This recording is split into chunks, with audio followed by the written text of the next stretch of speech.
Captain Saracen stood on the bridge of the UES Defiance, her dark eyes scanning the tactical display with practiced calm. The small human vessel, barely 300 meters long, drifted through the contested space of the Vega Nexus like a minnow in an ocean of predators. Around her, the bridge crew worked with quiet efficiency, their movements betraying none of the tension that had gripped the ship for the past 72 hours. Contact bearing 27 Mark IV, Lieutenant Commander Rodriguez called from the sensor station, his voice cutting through the bridge's ambient hum. "It's massive, Captain. I've never seen readings like this." Sarah moved to a station, her boots silent against the deck plating. The holographic display materialized before them, showing a sensor ghost so large it defied immediate comprehension. The signature stretched across multiple grid squares, each one representing thousands of cubic kilometers of space. "Range?" she asked, though her voice remained steady. 12 light minutes in closing. "Captain." Rodriguez paused, his olive complexion paling as new data cascaded across his screens. "According to these readings, that ship is over 40 kilometers long." A chill settled over the bridge. In the 3 centuries since humanity had first ventured beyond Sol, they had encountered dozens of alien civilizations. Some had been peaceful, others hostile, but none had ever fielded vessels of such staggering proportions. The largest human dreadnought barely reached 2 kilometers in length. "IFF?" Sarah inquired, though she suspected the answer. Hegemony's signature confirmed. "It's the Eternal Dominion." Rodriguez's fingers danced across his console, pulling up archived intelligence files. "Captain, this is the flagship of the Zephyrian hegemony. Our files indicate it's never been defeated in combat. Ever." Sarah felt her heart rate spike, though her expression remained unchanged. The Zephyrian hegemony had been expanding aggressively through this sector for decades, absorbing smaller civilizations with ruthless efficiency. Humanity had managed to avoid direct confrontation until now, but the discovery of the Kepler artifacts in this system had changed everything. "Communications, any response to our diplomatic channels?" Sarah asked, turning toward the comm station where Ensign Park worked frantically at her console. "Nothing, Captain. They're maintaining radio silence, but they're definitely scanning us. Our stealth systems are holding, but I don't think it matters. Something that big doesn't need to hide." The tactical display updated, showing the massive vessel's approach vector. Sarah's stomach dropped as she realized their intention. "They're moving to intercept the archaeological fleet," she said, her voice barely above a whisper. In orbit around the 4th planet of the Vega system, 17 civilian ships worked tirelessly to excavate and catalog the most significant xenoarchaeological discovery in human history. The Kepler artifacts promised to revolutionize humanity's understanding of faster-than-light travel, potentially giving them the technological edge they desperately needed to survive in a galaxy dominated by older, more advanced civilizations. "Captain," came a new voice from behind her. Sarah turned to see Commander Kael'tar approaching, his distinctive Andromedan features marking him as one of the few non-human members of her crew. The tall, silver-skinned alien had served alongside humans for nearly a decade, ever since his own people had been absorbed into the Human Colonial Alliance after the hegemony had destroyed their homeworld. "What is it, Commander?" Sarah asked, noting the concern in his violet eyes. "I've been monitoring hegemony battle protocols. The Eternal Dominion is not here for negotiation. They're preparing for what they call a cleansing operation. They intend to destroy everything in this system and claim the artifacts for themselves." Sarah's jaw tightened. The archaeological fleet had no military escorts save for the Defiance, a decision that had seemed reasonable when the mission was approved. The Vega system was supposed to be neutral space, protected by ancient treaties that even the hegemony had historically respected. "Time to intercept?" she asked.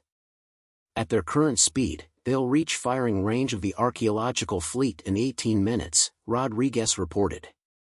18 minutes. Sarah closed her eyes for a moment, calculating options that all seemed equally impossible. The Defiance was a good ship, one of humanity's newest escort destroyers, but she was designed to fight pirates and raiders, not massive capital ships. The Eternal Dominion could likely destroy her with a single salvo from its main batteries. "Captain," Ensign Park called out, her voice tight with concentration. "I'm receiving a transmission from the Eternal Dominion. It's addressed to us specifically." Sarah straightened. "Put it through." The main screen flickered to life, revealing a figure that made several bridge crew members gasp. Admiral Thexkar of the Zephyrian hegemony was a legend throughout the galaxy, known as much for his tactical brilliance as for his cruelty. His reptilian features were aristocratic by Zephyrian standards, with scales that shifted between deep emerald and gold depending on the angle of the light. Most striking were his eyes, which glowed with an inner fire that spoke of predatory intelligence. "Captain Chen of the human vessel Defiance," Thexkar's voice was melodious despite the universal translator's mechanical interpretation. "I confess myself intrigued. Your species continues to surprise me with your tenacity, if not your wisdom." Sarah stepped forward, projecting confidence she didn't entirely feel. "Admiral Thexkar. I wasn't aware the hegemony had business in neutral space." A sound that might have been laughter escaped the Admiral's throat. "Neutral space? My dear Captain, there is no such thing as neutrality when ancient technologies are at stake. Your archaeological mission has uncovered artifacts that could shift the balance of power in this galaxy. Surely you didn't expect the major powers to simply ignore such a development?" "The Kepler site is protected under the Cosmic Heritage Accords," Sarah replied firmly. "Even the hegemony is signatory to those treaties." "Treaties written by civilizations long since extinct," Thexkar dismissed with a wave of one clawed hand. "I'm afraid the Accords carry little weight when survival is at stake. You see, Captain, my intelligence services have decoded enough of your findings to understand their true significance. These artifacts don't merely represent advanced propulsion technology. They're weapons. Weapons that could end the hegemony's dominance in this sector." Sarah felt her blood run cold. The research teams had been tight-lipped about their discoveries, but if the hegemony had penetrated their security. "I'm prepared to be reasonable," the Admiral continued, his tone becoming almost conversational. "Withdraw your archaeological fleet immediately, and I'll allow them to depart unharmed. Continue to interfere with what is now a hegemony operation, and I'll demonstrate why the Eternal Dominion has never known defeat." The transmission ended, leaving the bridge in tense silence. Sarah looked around at her crew, seeing her own thoughts reflected in their faces. There was no way the Defiance could stand against such overwhelming force, but the implications of abandoning the site were equally catastrophic. "Captain," Commander Kael'tar moved closer, his voice low enough that only she could hear. "There may be another option. The artifacts. I've been studying the preliminary reports. If the archaeological teams have made the progress I believe they have, there might be a way to level the playing field." Sarah turned to face him fully.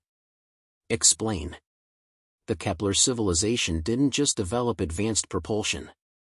They created something called probability manipulation fields. Technology that could alter the fundamental laws of physics in a localized area.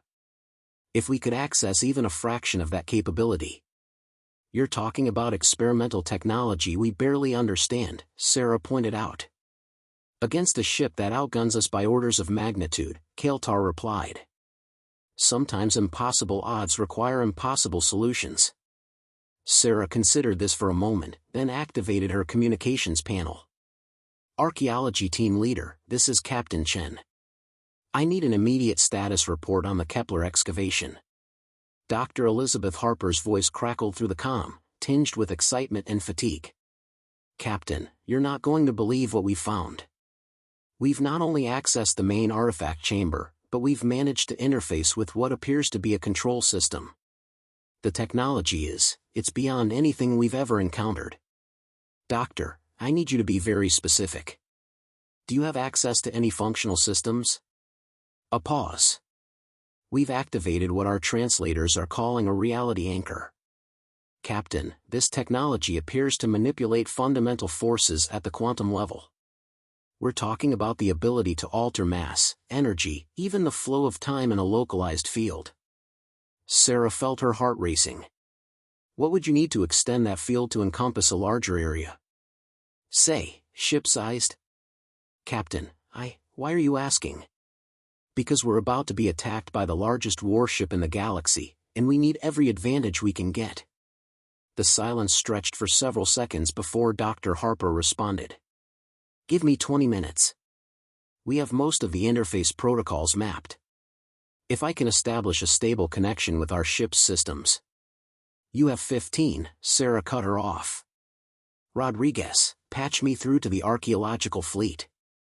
All vessels. The communications officer nodded, and Sarah found herself addressing 17 civilian captains who had signed up for a peaceful research mission, not a fight for their lives. This is Captain Chen aboard the Defiance.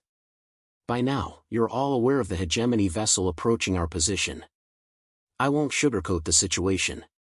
We're outgunned, outnumbered, and facing an enemy that has never been defeated in combat. She paused, letting that sink in. However, we're not going to run.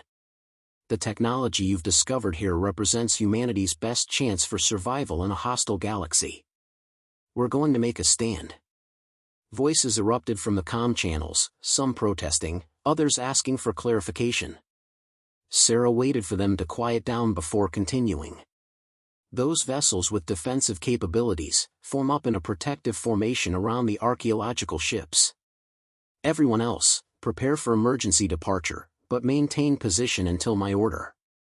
Dr. Harper's team is attempting to integrate Kepler technology with our defensive systems. If they succeed, we might have a chance. Sarah closed the channel and turned back to her tactical display. The Eternal Dominion continued its inexorable approach, its massive bulk blotting out stars as it moved. She had commanded the Defiance for 3 years, through pirate raids and border skirmishes, but nothing had prepared her for this moment. Captain, Ensign Park called out. Long-range sensors are detecting additional hegemony vessels. 3 heavy cruisers, dropping out of FTL on our flanks. Sarah's heart sank. Even if the Kepler technology worked perfectly, they were now facing an entire fleet. She looked at Commander Kael'tar, seeing her own grim realization reflected in his alien features. Captain Chen, Dr. Harper's voice burst through the comm with barely contained excitement. We've done it. The reality anchor is stable, and we've established an interface with your ship's systems. But Captain, there's something else. Something incredible. What is it, Doctor? The Kepler civilization didn't just build weapons. They built a defense network. This entire system is riddled with dormant artifacts, all connected to the main site. Captain, if we can activate the network. Sarah felt a surge of hope. What would that give us? Complete control over the fundamental forces within a sphere roughly 3 light minutes in diameter.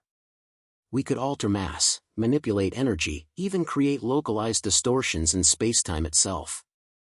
The implications hit Sarah like a physical blow. Such technology could indeed level the playing field, but the risks were enormous. They would be unleashing forces they barely understood, and any mistake could destroy not just their fleet, but potentially the entire star system. How long to activate the full network, she asked. Unknown. The systems are incredibly complex, and we're essentially learning to operate them through trial and error. Could be minutes, could be hours. Sarah looked at her tactical display. The Eternal Dominion would be in weapons range in less than 10 minutes. Do it, she ordered. Begin the activation sequence. All ships, prepare for combat. This is going to get very interesting. As alarms began to sound throughout the Defiance, Sarah felt a strange calm descend over her. They were about to face impossible odds with experimental technology against the most feared military force in the galaxy. It should have been terrifying, but instead, she felt something she hadn't experienced since the early days of her career, the thrill of facing the unknown. The Eternal Dominion might be the largest warship in the galaxy, but it was about to discover that humanity had a talent for turning impossible situations to their advantage. As the massive vessel began to accelerate toward weapons range, Sarah allowed herself a small smile. They were about to give Admiral Fexcar and his invincible fleet the surprise of their lives. The bridge of the Defiance trembled as the first salvo from the Eternal Dominion's forward batteries lit up the void between them. Sarah watched the tactical display as massive energy beams, each one carrying enough power to vaporize a small moon, lanced through space toward their position. For a heart-stopping moment, she thought their time had run out before Dr. Harper could activate the Kepler network. Then reality twisted. The incoming fire struck an invisible barrier roughly 2 kilometers from the archaeological fleet and simply stopped. The energy beams hung suspended in space like frozen lightning, their deadly radiance contained within crystalline matrices that hadn't existed moments before. What the hell? Lieutenant Rodriguez breathed, his sensor readings dancing with impossible data. Dr. Harper, Sarah called over the comm, please tell me that was intentional. The archaeologist's voice crackled back, thick with amazement and terror in equal measure. The network is responding to our defensive protocols, but Captain, I'm reading massive energy fluctuations throughout the system. The Kepler technology isn't just creating shields, it's rewriting local spacetime. On the main screen, Admiral Fexcar's reptilian features twisted with what Sarah could only interpret as shock. The Zephyrian commander had clearly not expected his opening salvo to be completely negated. Impressive, the Admiral's voice carried a new note of respect. Your species continues to surprise me. But surely you realize that this changes nothing. The Eternal Dominion has weapons that could crack a planet's core.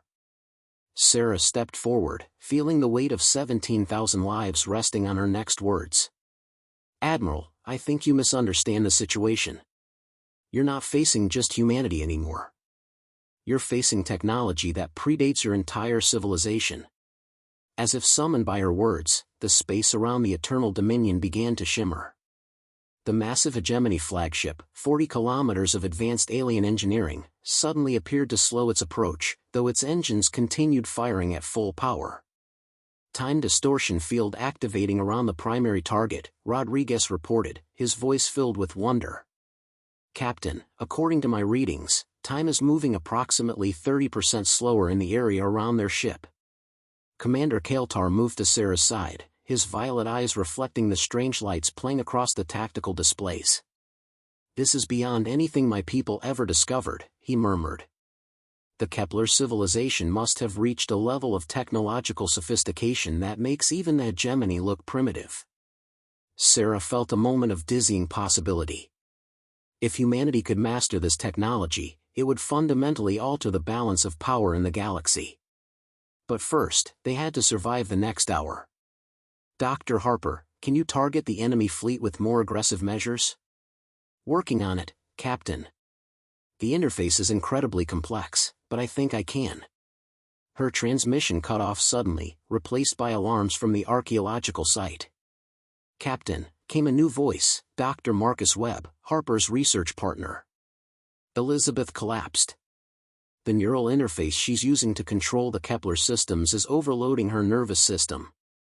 Sarah felt her stomach drop. Can someone else take over? The interface appears to be specifically calibrated to her neural patterns. We're trying to establish a secondary connection, but... The space around them erupted in chaos as the 3 Hegemony cruisers, unaffected by the time distortion field surrounding their flagship, opened fire with everything they had. The archaeological fleet's improvised defensive formation barely held as conventional shields strained against the assault. Return fire. Sarah ordered, though she knew their weapons would barely scratch the cruiser's armor. The Defiance's plasma cannons spat energy toward the nearest cruiser, joined by fire from the few other armed vessels in the fleet. The barrage struck the Hegemony ship's shields with all the effectiveness of throwing pebbles at a fortress wall. Captain, Kael'tar said urgently, I have an idea. The neural interface requirements, my species shares certain neurological characteristics with humans. Similar enough that I might be able to establish a connection with the Kepler systems. Sarah looked at him sharply. What kind of risks are we talking about? Unknown. But Dr. Harper is unconscious, the archaeological fleet is taking heavy fire, and we're running out of options. Before Sarah could respond, the bridge shuddered as a direct hit from one of the cruisers penetrated their shields. Warning lights flashed as damage control teams rushed to repair the systems. Do it, Sarah decided. Rodriguez, take us in closer to the archaeological site. If Commander Kael'tar can interface with those systems, I want him to have the strongest possible connection. The Defiance dove toward the planet, weaving between energy beams that could vaporize her in an instant. Behind them, the civilian ships of the archaeological fleet fought desperately to maintain their formation, their shields failing one by one under the relentless hegemony assault. As they approached the planet's upper atmosphere, Sarah found herself studying Kael'tar's profile as he prepared for the neural interface. Over the years they had served together, she had come to respect his tactical brilliance and unwavering dedication to protecting human colonies. What she hadn't expected was the way her heart rate increased when he looked at her with those striking violet eyes, or how his presence seemed to steady her in moments of crisis. Sarah, he said quietly, using her first name for the first time she could remember, if this doesn't work. It will work, she interrupted, though her voice was softer than her words suggested. And when it does, we're going to show the hegemony that they picked the wrong species to threaten. Kael'tar smiled, an expression that transformed his alien features into something unexpectedly warm. I've learned never to bet against human determination. The transport beam engaged, whisking Kael'tar down to the archaeological site. Sarah watched the tactical display as the hegemony cruisers continued their assault, their formation tightening as they sensed victory within reach. Commander Kael'tar has reached the control chamber, Dr. Webb reported. Beginning interface initialization now. Sarah held her breath as seconds stretched into eternity. On the tactical display, the Eternal Dominion was beginning to break free from the time distortion field, its massive bulk slowly accelerating as Admiral Fexkar's engineers found ways to compensate for the temporal effects. Then the galaxy changed. Power surged through the Kepler network like lightning through a storm. Every dormant artifact in the system awakened simultaneously, creating a web of energy that spanned light minutes. The effect was immediate and devastating for the hegemony fleet.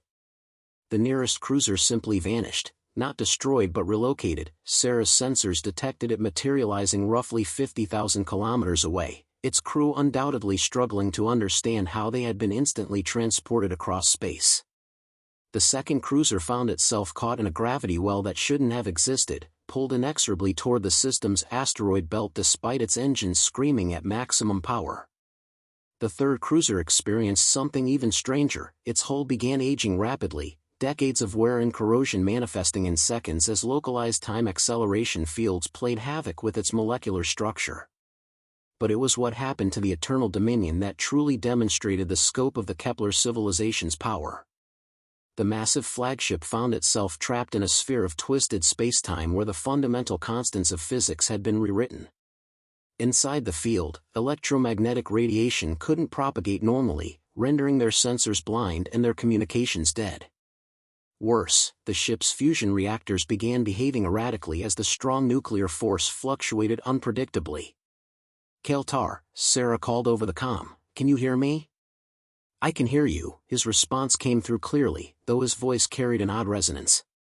"Sarah, this technology, it's like nothing I've ever imagined.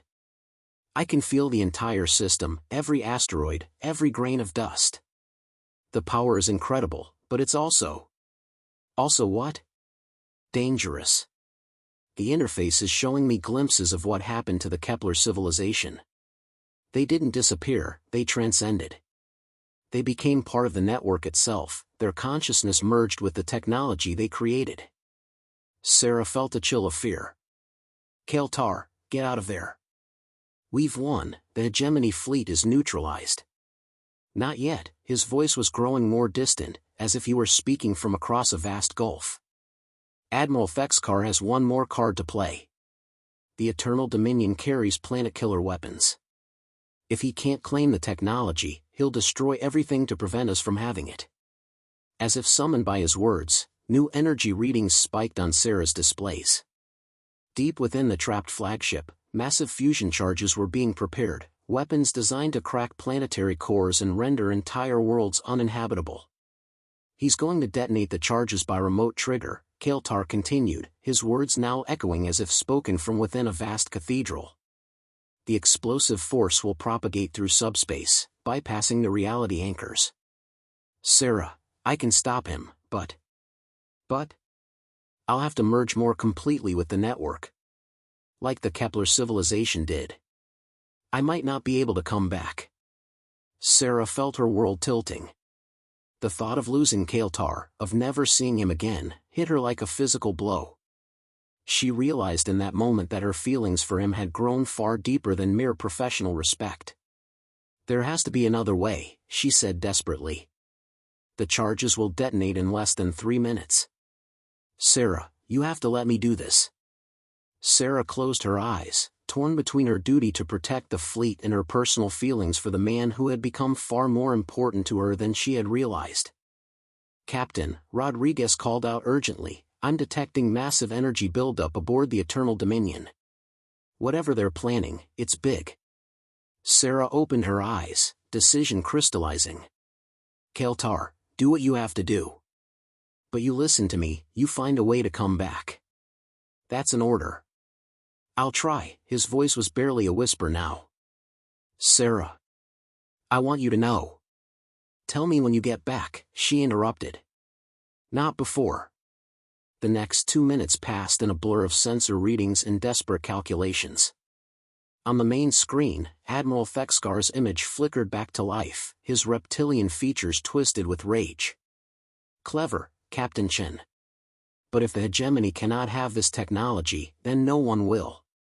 You have 60 seconds before this entire system becomes a stellar graveyard. The transmission ended, leaving Sarah staring at the tactical display as fusion charges deep within the Eternal Dominion reached critical levels. Then, with 10 seconds remaining, the impossible happened. The Kepler network didn't just contain the explosion, it reversed it. The massive detonation that should have sterilized the system instead collapsed inward, the energy flowing backward through time until the charges became inert once again. Throughout the system, the laws of physics bent to accommodate technologies that treated causality as a mere suggestion. Detonation averted, Rodriguez reported in amazement. Captain, the charges have been permanently disabled. The fusion material has been transmuted into inert matter. Sarah felt weak with relief, but her celebration was cut short as she realized Kael'thar's voice was no longer coming through the comm. Dr. Webb, what's Commander Kael'thar's status? He's changed, Captain. His life signs are stable, but he's not responding to external stimuli. It's as if he's existing in multiple dimensions simultaneously. Sarah's heart sank, but before she could respond, a familiar voice filled the bridge, not through the comm system, but seeming to come from the air itself. Sarah. Kael'thar's voice was different now, carrying harmonics that spoke of vast knowledge and expanded awareness. I'm still here. Different, but still me. Can you return to normal? She asked. In time, I believe so. The network is teaching me how to exist in both states, merged and separate. It will take practice, but I can feel myself finding the balance. Relief flooded through Sarah as she realized they had achieved something unprecedented. The hegemony fleet was neutralized, the Kepler technology was secure, and Kael'thar was alive, if fundamentally changed. Admiral Thexkar, she called to the trapped flagship. I believe we have some new terms to discuss. When the Admiral's image reappeared, his expression had shifted from rage to something approaching respect. You have won this day, Captain Chen. But the hegemony will not forget this defeat. Your species has made a powerful enemy. And a more powerful ally, Kael'thar's voice responded, the words seeming to come from every speaker on every ship in the system simultaneously. The Kepler network spans dozens of star systems, Admiral. Each one now under human protection. Perhaps it's time for the hegemony to consider the benefits of peaceful coexistence. The implications hit Sarah like a thunderbolt. Humanity hadn't just gained access to advanced technology, they had inherited a galactic defense network that could protect dozens of worlds. The balance of power in the galaxy had shifted overnight. 3 hours later, Sarah stood in the archaeological site's main chamber, watching as Kael'thar slowly materialized from the shimmering interface that connected him to the Kepler network. His form was solid but seemed to flicker occasionally, as if he existed in multiple realities simultaneously. "How do you feel?" she asked as he approached her. "Different. More aware of the connections between things. But still myself." He reached out and took her hand, his touch warm and reassuringly real. "Sarah, what I wanted to tell you before." "I know," she interrupted softly. "I feel the same way." When he kissed her, Sarah could taste starlight and possibility, the infinite potential of a universe where humanity had finally found its place among the stars. Above them, the Eternal Dominion limped away under escort, carrying news of humanity's transformation from insignificant newcomers to galactic power brokers. The age of human expansion was about to begin, protected by technologies that made gods of mortals. And in a quiet chamber deep beneath an alien world, two beings from different species but united in purpose planned for a future where love could flourish among the stars, backed by the power to protect everything they held dear. The biggest warship in the galaxy had challenged humanity, and learned too late that humans had a talent for turning impossible odds into inevitable victories.